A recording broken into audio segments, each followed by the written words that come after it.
오늘 말씀의 주제는 성도는 섬김을 위해 부름을 받았습니다. 이런 주제로 함께 은혜를 나누고자 합니다. 우리는 2019년 마지막 주일 예배를 드리고 있어요. 진짜 빨리 지나간 해 같습니다. 요즘 신문 방송에 진짜란 말이 유독이 많이 나온다 하는 것을 제가 느끼는데 진짜 한 해 빨리 간 것 같아요. 봄을 맞이해서 부활주의를 준비하며 부활주의를 지키던 때가 어제 같은데 벌써 성탄절이 지나고 그리고 한 해를 마감하는 마지막 예배를 드리고 있습니다. 한 해를 뒤돌아보면서 조용히 우리 자신의 삶을 평가해 봅니다. 평가해 봐야 하지 않겠어요? 돼지는 지난 날을 평가하지 않습니다. 망아지는 지난 날을 평가하지 않습니다. 그러나 우리 인간은 한 해 매듭을 맺고 또 한 해를 맞이하는 이때 평가해 봐야 되지 않겠습니까? 한 해 동안 나는 어떻게 살아왔던가? 그 평가 항목에 반드시 들어갈 항목이 있는데 내용인데 그것은 무엇인가 하면은 섬김이라 하는 단어입니다. 왜냐하면은 성도는 섬김을 위해서 부르심을 받았기 때문에 그렇습니다. 저는 어린 시절, 아마 초등학교 시절이겠지요. 어린 시절을 의아하게 생각한 점이 하나 있어요. 그것은 무엇인가 하면은 여러분 한번 질문할 때 대답해 보시기를 바랍니다. 천국은 좋은 곳입니까? 아니면 나쁜 곳입니까? 천국은 뭔 그런 질문을 하십니까? 하는 그런 표정인데 좋은 곳이죠. 그러면 좋은 곳은 빨리 가고 싶습니까? 아니면 늦게 가고 싶습니까? 좋은 곳은 빨리 가고 싶습니다. 여러분 우리 어린 아이들 키울 때 여름 휴가를 계획하고 있으면은요 아이들이 졸졸 따라다니면서 언제 가느냐고 몇 밤 남았느냐고 따라다니면서 조르고 그리고 애를 태우는 것을 우리가 어린 시절 아이들을 키우면서 경험했습니다. 왜냐하면 좋은 곳이기 때문에 즐거운 곳이기 때문에 가고 싶은 곳이기 때문에 그렇게 졸졸 따라다니면서 애를 태우는 우리 아이들의 모습을 보면서 키웠던 것을 기억합니다. 다른 질문입니다. 우리가 예수님을 믿으면은 천국에 갈 수 있을까요? 없을까요? 갈 수 있죠. 아니 갈 수 있을 정도가 아니라 꼭 갑니다. 여러분 이것이 흔들리면 안 됩니다. 우리가 교회에서 별의별 얘기를 다 할 수 있어도 예수 믿는 첫째 이유가 무엇입니까? 라고 말할 때 예수 천당, 뒤도 돌아보지 않고 똑똑하게 대답할 수 있어야 됩니다. 예수 믿는 이유가 뭔가? 첫 번째 이유는 예수 천당이에요. 그러면은 예수님을 믿고 그 좋은 천국에 갈 수 있게 되었다면은 여러분은 빨리 가시지 왜 여기 앉아 계십니까? 설령 우리 스스로는 못다한 미련이 남아서 그렇다 손치더라도 왜 우리 주님은 우리를 빨리 초청해서 데려가시지 않고 이곳에 남겨두셨나 하는 것입니다. 왜 주님은 이 죄악된 세상에 우리를 남겨두셨을까? 이것이 저희 어린 시절의 큰 고민이었습니다. 그게 이해가 안 되더라고요. 답은 이것입니다. 하나님이 우리를 이 세상에 남겨두신 이유가 있는데 그것은 무엇인가? 그것은 우리로 하여금 이웃을 섬기게 하고 그것으로 하나님께 영광 돌리게 하기 위함이라는 거예요. 그것이 우리가 오늘 수명을 이 땅에서 누린 이유라는 것입니다. 사람이 사는 목적 중에 하나는 다른 사람을 섬기는 것입니다. 오늘날 같은 이기적인 사회에서 다른 사람을 섬기는 것이 인생의 목적입니다 라고 가르치는 것은 어쩌면 정신 나간 얘기를 하고 있는 줄 모르겠습니다. 그러나 성경은 그렇게 말씀하고 계세요. 여러분 마태복음 25장에 보면은 최후 심판 광경이 나옵니다. 주님 앞에서 악인과 의인이 분리가 됩니다. 그때 의인들이 주님께 이렇게 반문하는 것을 보게 됩니다. 마태복음 25장 37절 이하 39절이죠. 이에 의인들이 대답하여 이르되 주여 우리가 어느 때 주께서 줄이신 것을 보고 음식을 대접하였으며 목마르신 것을 보고 마시게 하였나이까? 어느 때 나그네 되신 것을 보고 영접하였으며 헐벗은 것을 보고 옷 입혔나이까? 어느 때 병드신 것이나 옥에 갇히신 것을 보고 가서 뵀나이까 하리니. 의인들이 아무리 생각해도 내가 배고플 때, 주님께서 배고플 때 먹을 것을 주었고, 헐벗을 때 입을 것을 주었고, 혼자 있을 때 나를 찾아봐 주었고, 이러니까 의인들이 아무리 생각해봐도 평생을 살면서 주님을 그렇게 섬기고 대접한 적이 없거든요. 그래서 그렇게 질문하는 것, 대답하시는 겁니다. 어느 때? 그때 주님께서 대답하신 말씀을 여러분 경청하십시오. 내가 진실로 너희에게 이르노니 너희가 여기 내 형제 중에 지극히 작은 자 하나에게 한 것이 곧 내게 한 것이니라. 지극히 작은 자 하나를 섬긴 것이 곧 주님을 섬긴 것이라고, 지극히 작은 자와 주님이 동일시되는 것을 성경은 말씀하고 있습니다. 여러분, 의인과 악인을 구별하는 기준이 섬김을 살았느냐, 섬김의 삶을 살았느냐, 이 섬김이란 단어라는 것을 우리가 놓쳐서는 안 된다는 것입니다. 성도들에게 있어서 섬김이란 시간이 남으면 한 번쯤 생각해보는 선택사항이 아닙니다. 섬김은 성도의 삶의 핵심입니다. 성도는 섬김이 체질화되어 있어요. 저 사람 체질화되었어. 그렇게 얘기돼요. 주님은 섬기고 주로 오셨다고 했습니다. 마태복음 20장 28절에 보면은 인자가 온 것은 섬김을 받으려 함이 아니라 도리어 섬기려 하고 자기 목숨을 많은 사람의 대속물로 주려 함이니라 그랬어. 우리 주님의 삶을 규정하는 단어 두 동사가 있습니다. 하나는 섬기려 하고 또 다른 하나는 주려 함이라. 그래서 섬기고 주고라는 이 두 동사는 성도가 이 땅을 살아가면서 그 삶을 규정하는 단어가 되어야 된다는 것입니다. 아무개 장로님, 아무개 권사님, 아무개 집사님, 아무개 성도님, 그 삶을 한마디로 말하면 어떻게 말할 수 있을까요? 얘기할 때 그분 섬기는 삶을 살았어, 주는 삶을 살았어, 나누는 삶을 살았어, 이렇게 대뜸 나올 수 있는 그 삶의 정의, 그 삶의 규정이 바로 이 단어가 되어야 된다는 것입니다. 그렇게 되는 우리 수표교회 성도들이 되기를 주의 이름으로 축원합니다. 아무개 장로님, 아무개 권사님, 아무개 집사님, 아무개 성도님, 그 사람의 인생을 한번 한마디로 정리해 보십시오. 규정해 보십시오 할 때 그분 섬긴 분이셨지, 그분 나누는 분이셨지 라고 말씀하시는, 말씀을 듣는 여러분들이 되기를 바랍니다. 예전부터 잘 알려진 갈릴리 호수와 사해의 비교는 아직까지도 우리에게 귀한 교훈을 주고 있습니다. 갈릴리 호수는 물을 받아들이기도 하지만은 물을 내주기 때문에 생명력이, 각종 오류가 있는 생명력이 풍부한 장소가 되었습니다. 그러나 사해는 밖으로부터 물을 받기는 하지만은 내보내지 않았기 때문에 아무 생물도 살지 못하는 죽음의 장소 사해 데드시가 되고 말았습니다. 섬기고 주고가 없으면 죽음의 장소일 뿐이라는 것입니다. 기억하셔야 됩니다. 인생을 살면서 섬기고 주고 없으면 그는 죽음의 삶을 산 것이고 죽음의 상소일 뿐이라는 거예요. 인생을 살면서 섬기고 주고가 있을 때 비로소 그 삶은 생명의 삶이라 하는 것을 성경이 우리에게 가르치고 있는 것을 우리가 꼭 기억하셔야 됩니다. 여러분, 헬무트 틸리게라는 독일 목사님이 계시는데 여러분들도 이 책을 많이 읽어보셨을 줄 알아요. 헬무트 틸리게는 이런 말을 한 적이 있습니다. 하나님이 축복한 손은 어떤 손인가? 하나님이 축복한 손은 꽉 쥔 손이 아니고 힘이어서 늘어뜨린 손이 아니고 편손이라, 이렇게 말한 적이 있어요. 편손이라는 것은 움켜쥐지 않고 베푸는 손이고 나눈 손이고 섬긴 손이 아니겠습니까? 사람의 사는 목적 중에 하나는 다른 사람을 섬기는 것이다. 이 섬김의 체질화, 이것을 우리 성도들이 마음속에 꼭 간직하시기를 주의 이름으로 부탁을 드립니다. 예수님을 따르는 성숙한 성도는요, 누가 나의 필요를 채워줄까라고 질문하는 자들이 아니라 내가 누구의 필요를 채워줄까라고 묻는 존재, 이것이 성도들의 삶이라는 것입니다. 오늘 우리가 읽은 본문 말씀은 그 유명한 선한 사마리아인 비유입니다.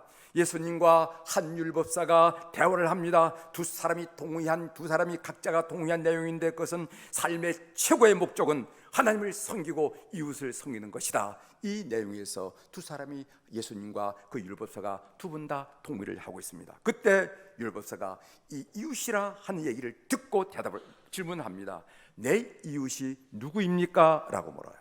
예수님이 이 이웃에 대한 질문을 받고 대답하신 말씀이 선한 사마리아인 비유입니다.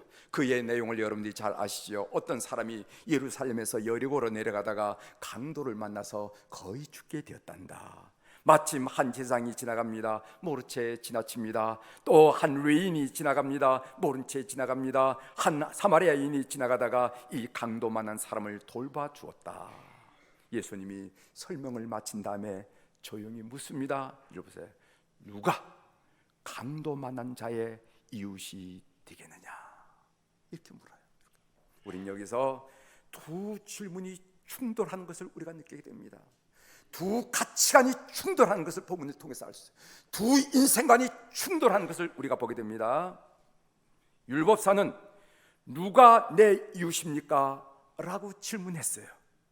누가 내 이웃입니까? 이 질문은 자기 중심적이고 자기 필요를 의식한 질문이에요. 그러나 예수님이 질문한 것은 누가 강도 맞는 사람의 이웃이냐라고 질문했습니다. 이 질문은 타인 중심이고 다른 사람의 필요를 생각하는 그 질문이 바로 우리 주님의 질문이라는 겁니다. 이것은 그 사람의 가치관을 말하는 것이고 그 사람의 인생관을 말하고 그 사람이 의인이냐 아니면은 악인인가라는 그 삶의 결과를 말하는 그런 질문이에요.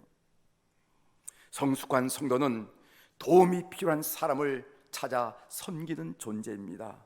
성도는 언제나 서나 나는 누구의 이웃이 될 것인가, 나는 누구의 필요를 채워줄 것인가를 생각하고 실천하는 존재라는 것입니다. 이것이 성도가 그 좋은 천국을 나중으로 미루고 이 땅에 살아가야 할 이유라는 것을 여러분들이 기억하십시오. 지난주에도 여러분들에게 말씀드렸지만 우리 사회를 부르는 여러 가지 별칭이 있습니다. 우울 사회라고 하는 거예요. 이미 각자의 소득은 3만 불이 넘었다고 하지만은 다 우울해. 웃음을 잃어버려서 웃음을. 엘리베이터에 마주치는 얼굴도 그렇고 다 우울해. 또 파편 사회. 가족이 파편이 됐습니다. 부모 자식 간이 파편이 되었습니다. 성도들이 파편이 되고 사회가 파편이 되고 동서가 파편이 되고 이념이 파편 사회라. 그리고 피로 사회. 왜 이렇게 피곤한지. 우리나라의 자살률이 OECD 국가 중에 가장 높다는 사실을 여러분 인지하고 계시죠. 그런데 요즘 40대 자살률이 큰 폭으로 증가하고 있다는 것을 여러분이 신문지상을 통해서 보고 계실 줄 믿습니다. 한참 가정을 이루고 한참 사회를 위해서 일할 때 덜커덕 삶을 포기한다는 거예요.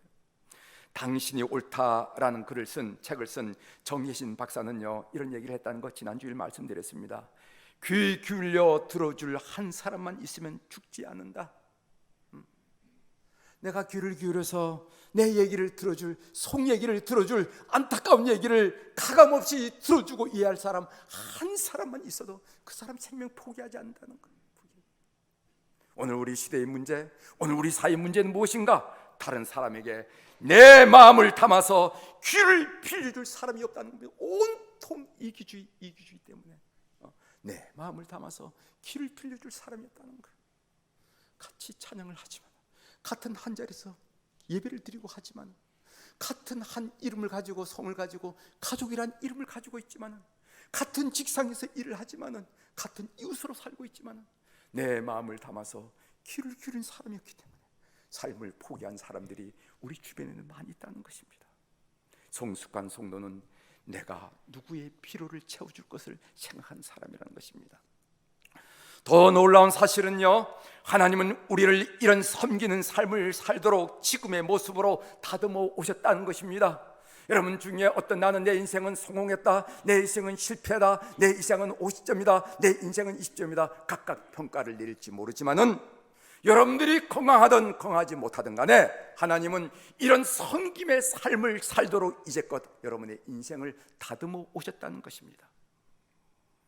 현재 우리의 모습은 하나님의 사명을 감당하기 위하여 최고 수준의 작품입니다. 성경은 에베소 2장 20절에 말하기를 우리는 그의 만드신 바라 우리 그리스도 예수 안에서 선한 일을 위하여 지으심을 받은 자니라는 말씀이 있어요. 여기서 그의 만드신 바라라는 말은 공장에서 일률적으로 생산되는 똑같은 물건이란 말이 아니라 곰곰이 생각하고 만든 하나밖에 없는 맞춤형 진품이라는 의미입니다. 하나님은 여러분의 인생을 곰곰이 생각해서 맞춤형 진품으로 오늘 여기에 만들어 주셨습니다.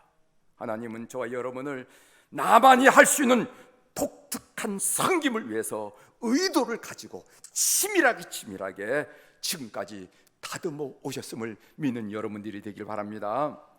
그러면은 이제 하나님이 우리를 어떻게 다듬어 주셨는지 이것을 잘 분별하는 것은 하나님의 콜링, 하나님의 부르심과 사명감을 발견하는데 참 중요한데, 이 내용을 한번 여러분들이 마음속으로 고려해 보시길 바랍니다. 첫 번째로, 마음의 향배에 민감하십시오. 하트라, 마음의 향배에 민감하십시오. 우리에게는 본능적으로 좋아하는 분야가 있고 본능적으로 좋아하지 않은 분야가 있습니다. 바로 이것이 우리가 어느 곳에서 섬겨야 할 것인지 보여주는 하나의 단서가 될 수가 있습니다. 또한 우리는 어떤 일에는 열정을 느끼지만은 어떤 일에는 그 반대일 경우도 있습니다. 어떤 경험들은 우리를 흥분하게 하지만은 어떤 경험들은요 내키지 않을 뿐만 아니라 지루하기도 합니다. 이러한 관심은 어디로부터 오는 것입니까? 바로 하나님으로부터 오는 것이라는 것입니다. 하나님은 특별한 관심을 유발시켜서 우리를 다듬어 오셨습니다. 하나님은 우리 마음의 향배와 콜링, 하나님의 소명을 연관시킨다 하는 것을 기억하십시오.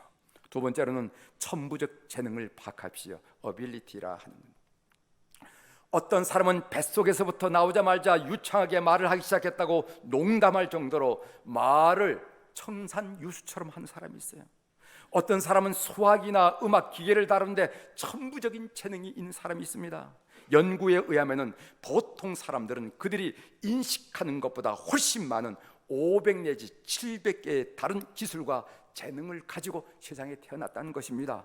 또한 우리의 뇌는 100조의 다른 정보를 저장할 수 있고 한두 개가 아니라 100조의 종류, 100조의 다른 정보를 저장할 수가 있고, 우리의 코는 1만 가지 이상의 냄새를 맡을 수 있는 능력이 있다는 거예요.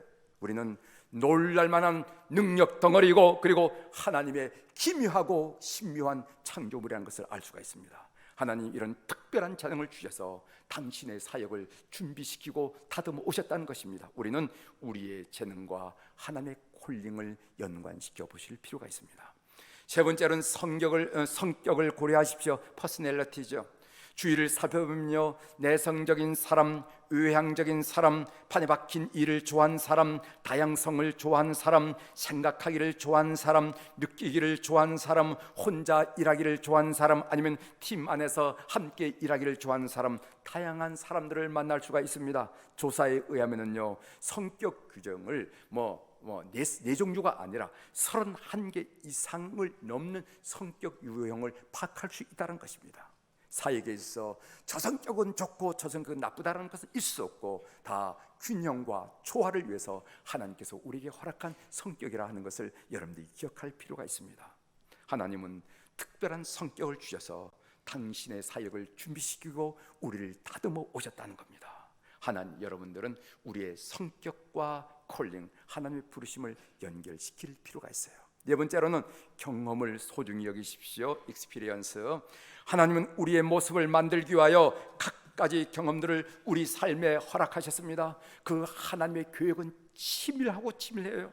가족 경험이 있습니다. 자라면서 가정에서 무엇을 배웠는가. 교육 경험이 있습니다. 학교에서 내가 가장 좋아했던 과목은 무엇인가. 기업 경험이 있습니다. 가장 즐거웠던 일은 무엇이고 가장 효율적인 일은 어떤 일이었는가. 사역 경험이 있습니다. 내가 주님을 위해서 사역할 때 언제나 기분이 좋고 행복했던 것은 무엇인가. 고통스러운 경험도 있습니다. 어떤 상처와 시련을 겪었는가 파악해보라는 것입니다.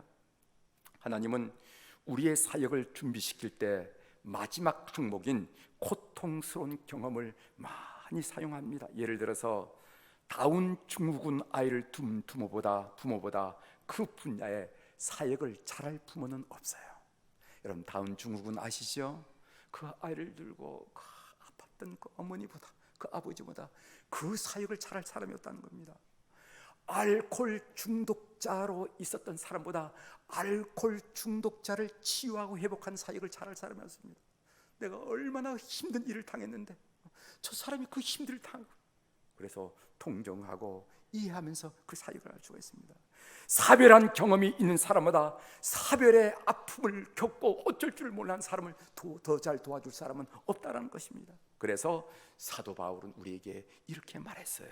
고린도서 1장 4절이죠. 우리의 모든 환난 중에서 우리를 위로하사 우리로 하여금 하나님께 받은 위로로서 모든 환난 중에 있는 자들을 능히 위로하게 하시는 이시로다, 이렇게 했어요. 무슨 말인가 하면은 하나님께 받은 위로, 우리가 힘들 때 주님 앞에 나와서 얼마나 많은 위로를 받습니까? 눈물이 펑펑 쏟아지도록 위로받았잖아요. 그 받은 위로로 동일한 어려움을 겪은 사람들에게 위로할 수 있도록 그 능력을 주신 분이 하나님이시다 하고 바울 사도께서 말씀하셨다는 것입니다.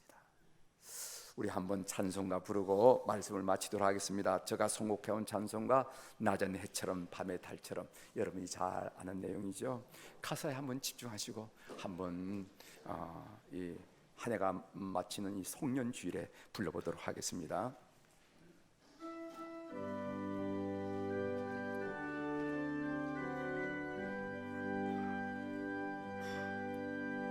낮의 해처럼 밤의 달처럼 그렇게 살 수 없을까?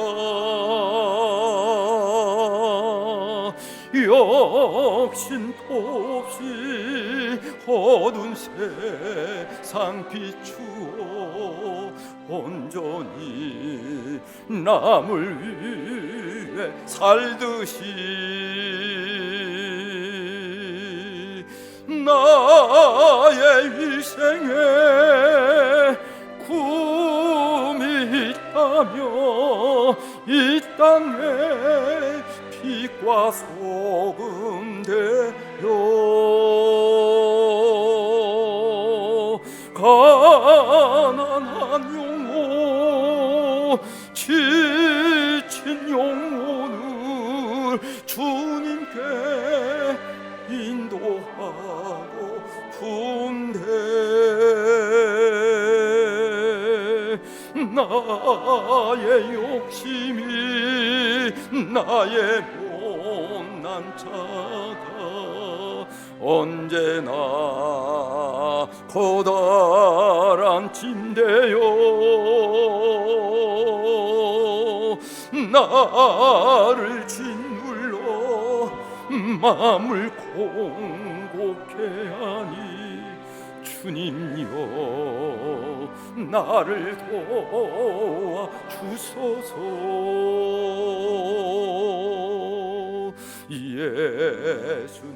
예수님처럼 바울처럼 그렇게 살 순 없을까? 남을 위하여 당신들의 온몸을 온전히 버리셨던 것처럼 주의 사랑을 베푸는 사랑 값없이 그저 주는 사랑. 그러나 나는 주는 것보다 받는 것 더욱 좋아하니 나의 입술은 주님 닮은 듯하나 내 마음은 아직도 추하여